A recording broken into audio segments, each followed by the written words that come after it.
చైత్రమాస శుక్లాపక్షం ఉత్తర భాద్ర నక్షత్రం ఉగాది తెచ్చెను గుండెకు ఆనందం.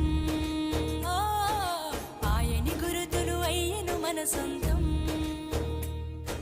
వేపల చిరుపూత మామిడి తొలికాత పులుపుల పులకింత పచ్చడిలో మమత.